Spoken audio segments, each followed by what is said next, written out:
200 करोड़ का प्रोजेक्ट एक hi tech engine में आई किसी प्रॉब्लम्स की वजह से रुका पड़ा था।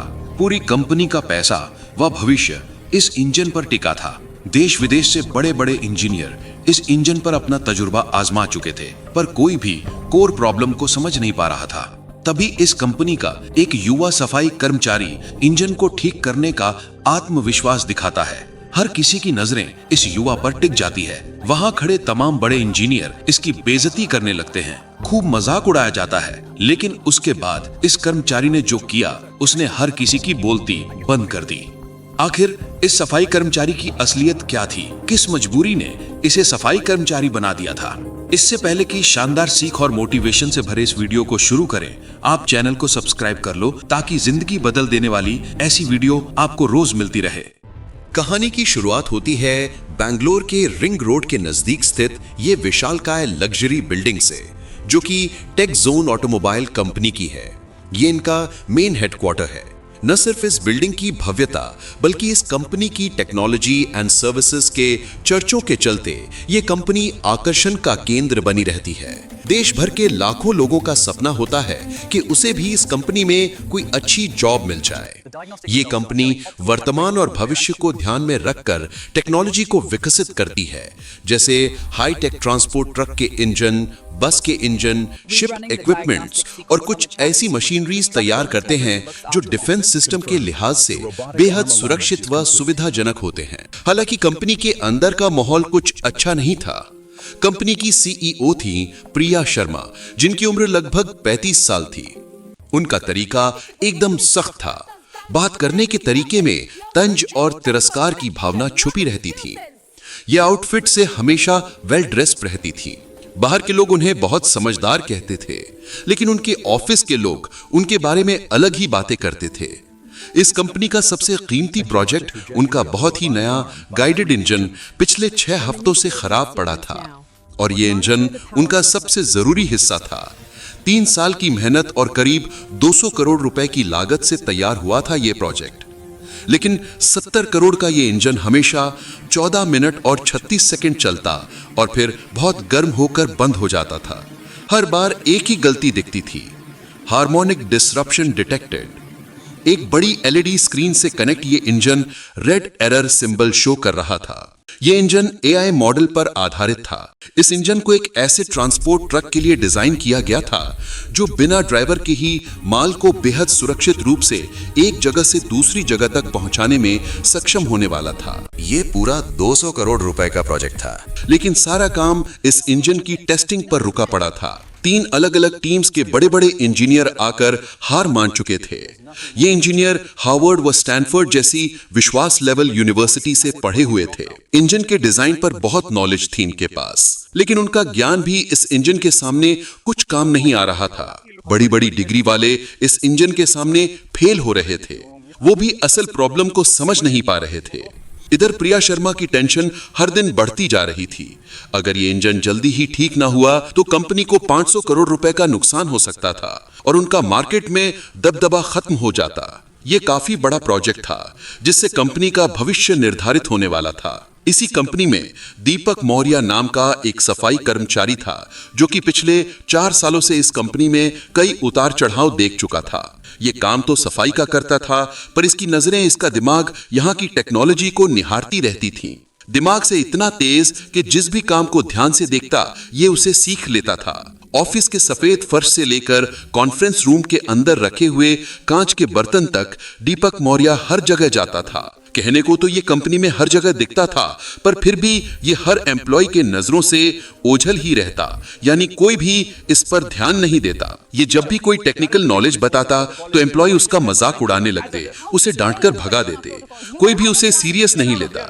दीपक के पास एक छोटे कॉलेज से इंजीनियरिंग की डिग्री थी।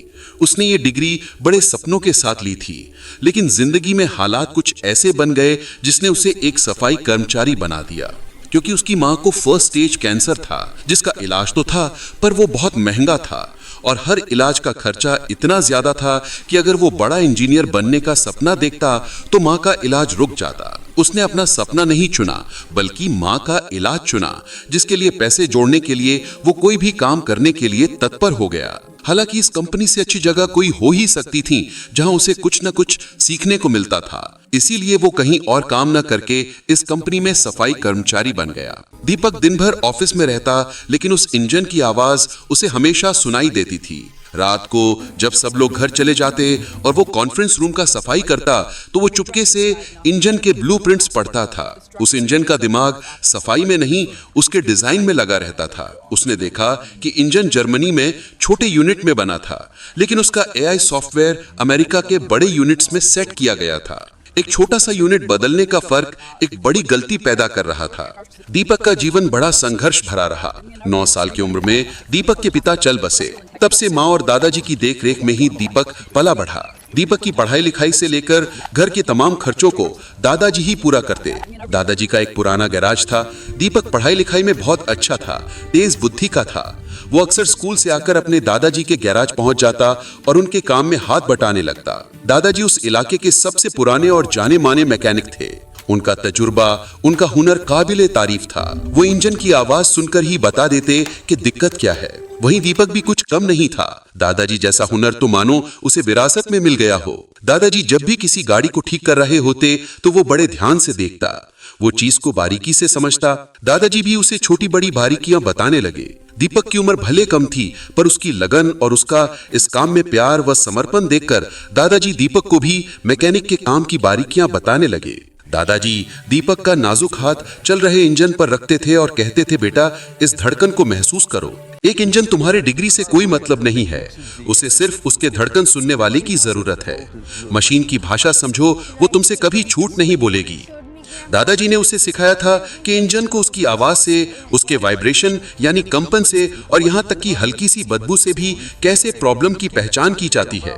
दादाजी ने सीख दी कि बेटा, जीवन में कोई काम तब तक ही मुश्किल लगता है जब तक उसकी सही जानकारी हमारे पास नहीं होती। जब तुम पूरी लगन से सीखोगे तो दुनिया का कोई भी काम जल्दी सीख सकते हो और बार बार प्रैक्टिस मेहनत तुम्हें तुम्हारे काम में कुशल बनाएगी, तुम्हारी स्किल को निखारेगी। 16 साल की उम्र तक दीपक इतना माहिर हो गया कि वो पूरा इंजन अब आंख बंद करके बना सकता था। लेकिन फिर हालात बदल गए। दादाजी एक दिन चल बसे। उनके अंतिम संस्कार में शहर भर के मैकेनिक और इंजीनियर आए थे, लेकिन दीपक मन में वो ज्ञान और हाथों में हुनर आज भी था। उसके अंदर चीजों को जानने समझने की प्रबल इच्छा उसे इस कंपनी में ले आई थी।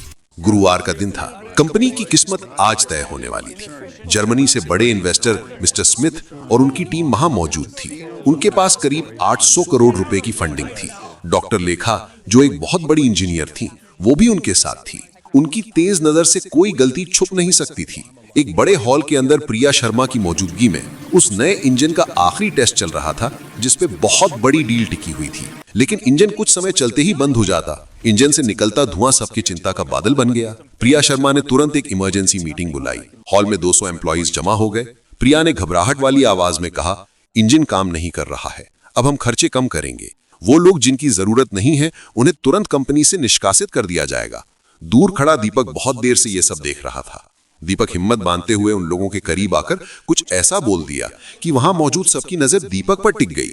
दीपक अपना एक हाथ उठाते हुए बोला, मैम, मुझे लगता है कि गलती सॉफ्टवेयर में नहीं बल्कि इंजन के कंपन यानी हार्मोनिक फ्रीक्वेंसी सेट करने में है। 200 लोगों के चेहरे एक साथ दीपक की तरफ मुड़ गए। मिस्टर स्मिथ और डॉक्टर लेखा भी हैरानी से आगे झुक गए। प्रिया शर्मा का गुस्सा आसमान छू रहा था। वो सबके सामने दीपक को जलील करने के लिए तंज कसते हुए बोली, ओए देखो, हमारे सफाई कर्मचारी को इंजीनियरिंग का ज्ञान हो गया। जिस मशीन को इतने बड़े इंजीनियर ठीक नहीं कर पाए, वो तुम ठीक करोगे। वहां मौजूद कुछ एम्प्लॉय दीपक को तिरस्कार की नजर से देख रहे थे, तो कुछ हैरान भी थे कि इसे इतना सब कैसे पता। प्रिया शर्मा फिर से तिल मिलाते हुए बोली, अबे घुंचू, तुम्हें पता भी है ये इंजन कितने जाए? ये कोई आम गाड़ी या गैरेज में खराब पड़ा साधारण इंजन नहीं जिसे तुम ठीक कर दोगे। कोई जानकारी है तुम्हें इसके बारे में जो उठाए मुंह बोल दिया कुछ भी? दीपक एक बार फिर आत्मविश्वास के साथ बोला, अरे मैम, मुझे एक चांस तो दीजिए, मैं इंजन की कोर प्रॉब्लम को समझ रहा हूँ। दीपक रिक्वेस्ट करता ही जा रहा था। वहां मौजूद डॉक्टर लेखा ने दीपक के चेहरे पे एक आत्मविश्वास देखा। उन्हें लगा कि शायद ये कुछ कर सकता है, इसे एक मौका मिलना चाहिए। डॉक्टर लेखा टोकते हुए स्वर में, रुकिए मिस प्रिया जी, हमें लगता है इस व्यक्ति को एक मौका देना चाहिए। हो सकता है कोई बात बन जाए, और वैसे भी हमारे पास दूसरी कोई ऑप्शन नहीं। एक से बढ़कर एक इंजीनियर अपनी कोशिश कर चुके हैं, पर किसी भी इसकी प्रॉब्लम पकड़ में नहीं आई। तो एक बार इसका भी देख लेते हैं। तभी भीड़ से भी आवाज आई, हाँ एक मौका दिया जाए। प्रिया शर्मा एक शर्त रखते हुए बोली, ठीक है दीपक, ये तुम्हारा चैलेंज है। तुम्हारे पास ठीक 2 घंटे हैं।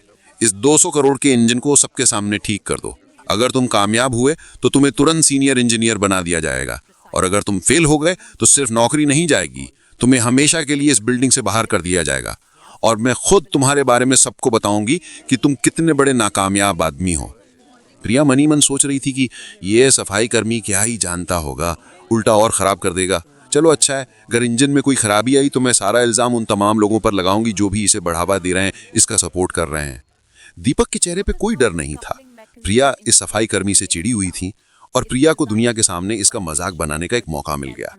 प्रिया ने तुरंत अपनी टीम को बोला, इस पूरे चैलेंज को सोशल मीडिया पर लाइव दिखाया जाए। वो चाहती थी कि पूरी दुनिया देखे कि जब एक गरीब आदमी अपनी छोटी औकात से बड़ी चीज को छूने की कोशिश करता है तो क्या होता है। दीपक के दिमाग में सिर्फ दादाजी की आवाज गूंज रही थी। दीपक इंजन को शुरू करने को कहता है, इंजन शुरू किया जाता है। दीपक शांत खड़ा होकर बड़े ध्यान से इंजन की आवाज को सुन रहा था। हर किसी की नजरें जिज्ञासा पूर्वक दीपक को निहार रही थी कि आखिर ये क्या करेगा। डॉक्टर लेखा दीपक के पास आई। उन्होंने धीरे से पूछा, जवान आदमी, क्या तुम सच में ये करना चाहते हो? तुम्हारा पूरा फ्यूचर दांव पर है। दीपक ने उन्हें देखकर जवाब दिया, मैम, मैं अपनी पूरी जिंदगी इंजन की आवाज को सुनता और महसूस करता आया हूं। ये इंजन हमें बता रहा है कि इसको क्या मुश्किल है, हम ही सही से सुन नहीं पा रहे हैं। डॉक्टर लेखा ने सर हिलाया। उनके चेहरे पर अब एक शांति थी। ऐसा लगा कि शायद बात बन सकती है। ये वो कर सकता है जो कोई नहीं कर पाया। दीपक इंजन की तरफ बढ़ा। उसने अपने हाथ उसके लोहे की बॉडी पर रखे। उसने आंखें बंद कर लीं। पहले 30 सेकंड सबको लगा कि वो नाटक कर रहा है। कुछ इंजीनियर्स हंस भी रहे थे, लेकिन डॉक्टर लेखा ने देखा कि दीपक के चेहरे के रंग बदल रहे हैं। वो इंजन की धड़कन सुन रहा था। ये खुद से ही लड़ रहा है। तभी दीपक गंभीर स्वर में बोला, एआई सिस्टम ठीक है, लेकिन वो ऐसी मैकेनिकल प्रॉब्लम्स को ठीक करने की कोशिश कर रहा है जो है ही नहीं। उसने मिस्टर स्मिथ की ओर देखते हुए जिज्ञासा भरे स्वर में पूछा, सर, ये इंजन जर्मनी में छोटे यूनिट्स पर बना था क्या? मिस्टर शुमिट ने चुपचाप सर हिलाया और धीमे स्वर में कहा, हाँ, लेकिन एआई को अमेरिका में सेट किया गया है। इस पर दीपक तुरंत बोला, वही तो पहला प्रॉब्लम है। जर्मनी और अमेरिका के यूनिट्स में बहुत छोटा फर्क है। एआई सॉफ्टवेयर एक अलग धड़कन की उम्मीद कर रहा है, लेकिन इंजन के पार्ट्स उसकी बात नहीं मान पा रहे हैं। यह ऐसा है जैसे एक गाना हो जहां हर स्वर थोड़ा सा अलग धुन पर निकल रहा हो। इंजन पुनः बंद हो गया। दीपक ने बोला, इंजन को दोबारा शुरू करो और इस बार स्पीड को धीरे धीरे बढ़ाना। इंजन की हर बढ़ती स्पीड और आवाज से दीपक मौर्य प्रॉब्लम को और बारीकी से समझ चुके थे। दीपक ऊंचे स्वर में बोला, 2800 आरपीएम पर सुनिए, वहां कंपन में गलती है। इंजन के पार्ट्स ठीक हैं, लेकिन एआई सेंसर्स गलत कंपन रीड कर रहे हैं। आपके इंजीनियर्स कंप्यूटर की गलती ढूंढ रहे थे, जबकि प्रॉब्लम इंजन की धुन की है। इतना कहते हुए दीपक टेबल की ओर बढ़ा जिस पर इंजन डिजाइन के हर पार्ट्स को कैसे सेट किया गया है, इनसे संबंधित पेपर्स पड़े हुए थे। दीपक पहले भी इन पेपर्स को देख चुका था, पर अब वो प्रॉब्लम को समझने और समझाने के नजरिए से उन पेपर्स का गौर से निरीक्षण करने लगा। दीपक को फॉल्ट समझ आ चुका था। दीपक पूरे आत्मविश्वास से उन पेपर्स को उठाकर आगे बढ़ा और कहा, जर्मनी में छोटे हिस्सों की बनावट बहुत ही परफेक्ट थी, लेकिन अमेरिका का एआई सिस्टम थोड़ी ढीली बनावट की उम्मीद कर रहा था। यहाँ छोटी सी गड़बड़ थी जिससे पूरा इंजन बंद हो रहा था। विशाल रस्तोगी, जो बड़ा इंजीनियर था, उसने भी जब क्रॉस चेकिंग करते हुए ये सब देखा तो उसने भी इस बात को समझा कि हाँ, चीजें तो ऐसी ही हैं। उसका चेहरा हैरानी से भर गया। उसने धीरे से माना कि दीपक सही कह रहा है। मिस्टर स्मिथ ने भी कुछ देर जांच करने के बाद सर हिलाया। यह सफाई कर्मचारी नहीं था, ये एक बहुत अच्छा इंजीनियर था। डॉक्टर लेखा ने जिज्ञासा भरे मन से दीपक से पूछा, चलिए माना कि इसकी कोर प्रॉब्लम आपने पकड़ ली, पर अब इसे ठीक कैसे करेंगे? दीपक ने हल्का मुस्कुराते हुए कहा, आप निश्चिंत रहें, इसके प्रॉब्लम का सलूशन भी है, और सबसे बड़ी बात, उसके लिए किसी महंगे सॉफ्टवेयर या बॉडी पार्ट्स को रीडिजाइन करने की आवश्यकता नहीं पड़ेगी। कोई महंगा खर्च नहीं है। दीपक की बातें सभी को अनसुलझी पहेली की तरह लग रही थी कि आखिर ये कहना क्या चाहता है। दीपक एक अलमारी के पास गया जो कई छोटे बड़े जरूरी टूल्स और मशीन बॉडी पार्ट से भरा पड़ा था। दीपक वहां से एक छोटी सी मेटल की डिस्क निकाल कर लाया जो हॉकी पक जितनी थी। ये सबको दिखाते हुए दीपक कहने लगा, ये एक हार्मोनिक डैम्पनर है। इंजन और एआई दोनों ठीक हैं। इन्हें सिर्फ एक दूसरे की भाषा समझाने वाले की जरूरत है। ये छोटी सी चीज कंपन के फर्क को जोड़ देगी। दोनों के बीच तालमेल व संतुलन बनाने के लिए इसका अहम रोल होगा। प्रिया शर्मा का घमंड पूरी तरह से टूट गया। वो बोल पड़ी, तुम कह रहे हो कि ये 3000 रुपए का मशीन पार्ट हमारा मिलियंस का प्रॉब्लम ठीक कर देगा? तुम्हारा दिमाग तो खराब नहीं हो गया, कुछ भी बोले जा रहे हो। दीपक ठंडे और शांत स्वर में बोला, सबसे अच्छे हल हमेशा सबसे आसान होते हैं मैम। इसके बाद दीपक इंजन के एक पार्ट्स बाहर निकालता और इस डैम्पनर को उसमें सेट करने लगता। वो इतनी बारीकी से इस कार्य को अंजाम दे रहा था कि हर कोई वहां उसकी कार्य कुशलता की तारीफ बांध रहा था। दीपक ने पूरी सफाई के साथ 12 मिनट में डैम्पनर इंजन में सेट कर दिया और पार्ट्स को इंजन में पुनः जोड़ दिया। उसके हाथ वही पुरानी दादाजी की सिखाई मेहनत बता रहे थे। इसके बाद दीपक कुछ सेकंड के लिए इंजन के सामने हाथ जोड़कर आंखें बंद कर मन ही मन प्रार्थना करता है, मानो वो दादाजी से आशीर्वाद मांग रहा हो। आंखें खोलते ही दीपक गंभीर व संधे हुए स्वर में बोला, इंजन टेस्ट के लिए रेडी है। घड़ी में 1 घंटा 47 मिनट ही हुए थे। उधर दीपक की ये तमाम हरकतें सोशल मीडिया पर लाइव दिखी जा रही थी। हर किसी की नजरें, फिर चाहे वो सोशल मीडिया पर या वहां मौजूद सभी एम्प्लॉय इंजीनियर, हर कोई जिज्ञासा भरी नजरों से उस पल को निहार रहा था कि क्या इंजन ठीक से चलेगा अब। डॉक्टर लेखा ने बोला, इंजन चालू करो। पूरे रूम में शांति थी। चाबी घूमी और जब इंजन चालू हुआ तो आवाज में फर्क साफ था। अब आवाज में एक गहरा और स्मूथ कंपन था। स्क्रीन पर हमेशा की तरह लाल और पीली लाइट्स नहीं, सिर्फ हरी लाइट्स थीं। इंजन का टेम्परेचर बिल्कुल सही था। डॉक्टर लेखा की आंखों में खुशी से चमक उठी। उन्होंने कहा, 40 साल में मैंने इतनी साफ रीडिंग कभी नहीं देखी थी। इंजन अब 97.3% अच्छे से चल रहा है। ये तो अद्भुत है, विश्वास नहीं होता। प्रिया के चेहरे का रंग उड़ गया, लेकिन वो फिर भी हार नहीं मानी। वो ऐंठते हुए कड़क शब्दों में बोली, ठीक है चल रहा है, लेकिन क्या ये ट्रक को चला सकता है? उसने नीचे खड़े बड़े ट्रक की तरफ इशारा किया। दीपक ने सिर्फ सर हिलाया और बोला, हाँ मैम। इंजन की पावर ट्रक के सिस्टम्स में चली गई। पहली बार 6 हफ्तों में वो बड़ी गाड़ी चालू हो गई। वो ट्रक पार्किंग से बाहर निकला। इंजन की पावर और एआई के जटिल कमांड सिस्टम के तालमेल पर ट्रक बेहतरीन तरीके से चल रहा था और हर रूल को फॉलो कर रहा था। वो ट्रक 37 मिनट तक चलता रहा। मिस्टर स्मिथ और उनके साथी बहुत खुश हुए। ये परफॉर्मेंस उनके सारे पुराने प्लान से भी बेहतर थी। डॉक्टर लेखा ने जब इंजन बंद करने को कहा तो पूरे रूम में सबने सुकून की सांस ली। 6 हफ्ते की नाकामयाबी सिर्फ 1 घंटा 47 मिनट में ठीक होकर बड़ी सफलता में बदल गई थी, और वो भी एक सफाई कर्मचारी के हाथ से। डॉक्टर लेखा आगे बढ़कर दीपक से हाथ मिलाया। तुम्हारी समझ और हल दोनों बहुत अच्छे थे। तुम्हारे दादाजी को गर्व होगा। मिस्टर स्मिथ ने तुरंत घोषणा करते हुए कहा, हम अपना इन्वेस्टमेंट 20% बढ़ा रहे हैं, लेकिन हमारी एक शर्त है। हमारी यूरोपियन इंजन टीम को मिस्टर दीपक मौर्य ही लीड करेंगे। 20% ज्यादा पैसा मतलब कंपनी के लिए बहुत बड़ा बदलाव था। डॉक्टर लेखा ने बिना देर किए दीपक को तुरंत डायग्नोस्टिक्स इंजीनियर बना दिया। उसकी तनख्वाह 3 गुना हो गई और उसे कंपनी शेयर्स भी मिले। दीपक की आंखों में कामयाबी की चमक के साथ खुशी के 2 आंसू भी थे। दीपक अब दिखने वाला सफाई कर्मचारी नहीं, वो कंपनी का सबसे जरूरी इंजीनियर बन गया। प्रिया शर्मा खिड़की के पास एकांत खड़ी थी। उसका लाइव स्ट्रीम अभी भी चल रहा था, लेकिन लोग अब उसे ही गुस्सा दिखा रहे थे। लोग रोहन की तारीफ कर रहे थे और प्रिया के घमंड पर सवाल उठा रहे थे। 2 हफ्तों के अंदर सारी चीजें बदल गईं। बोर्ड ने प्रिया की लीडरशिप पर सवाल उठाए। उसके पुराने ईमेल्स जिसमें उसने रोहन की बेइज्जती की थी, सबूत बन गए। प्रिया शर्मा को सीईओ की पोस्ट से हटाकर सिर्फ स्ट्रेटेजिक एडवाइजर बना दिया गया। उसकी तनख्वाह भी बहुत कम हो गई और उसके सारे बड़े फैसले लेने की पावर छीन ली गई। उसे एक बड़ी गलती का सामना करना पड़ा। दीपक की जिंदगी पूरी तरह बदल गई। उसको नया ऑफिस, नई कार और सबसे ज्यादा इज्जत मिला। कंपनी ने एक नया नियम बनाया कि अब हर एम्प्लॉय की बात को, चाहे वो किसी भी छोटी पोजीशन पर हो, ध्यान से देखा जाएगा। रोहन की कहानी की वजह से कंपनी का स्टॉक भी 15% बढ़ गया। 6 महीने बाद दीपक अब जर्मन इंजीनियर्स के साथ मिलकर काम कर रहा था। उसकी माँ का इलाज अब पूरा हो चुका था। उसके घर में दादाजी की तस्वीर और उसका पुराना डिप्लोमा आज भी रखा था, लेकिन अब उनके साथ नए अवार्ड्स भी थे। एक दिन प्रिया शर्मा रोहन के पास आई, एकदम सिंपल कपड़ों में। उसका पुराना अहंकार खत्म हो गया था। वो विनम्र स्वर में बोली, दीप, मुझे माफी चाहिए, मैं तुम्हारी तरह लीडर बनना सीखना चाहती हूँ। दीपक को दादाजी और माँ की सीख याद आई कि सबको एक मौका मिलना चाहिए। दीपक बोला, बहन, तुम्हें सिर्फ मशीन की धड़कन सुनना ही नहीं, लोगों की बात सुनना भी सीखना होगा। प्रिया मुस्कुरा उठी।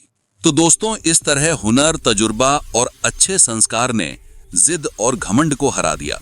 सच्चा ज्ञान बड़ी डिग्री में नहीं, दिल और दिमाग की समझ में होता है। अगर आपको ये कहानी पसंद आई तो प्लीज इस चैनल को लाइक, सब्सक्राइब करना मत भूलिएगा। आप हमारी वीडियो किस शहर से देख रहे हैं, कमेंट में जरूर बताएं।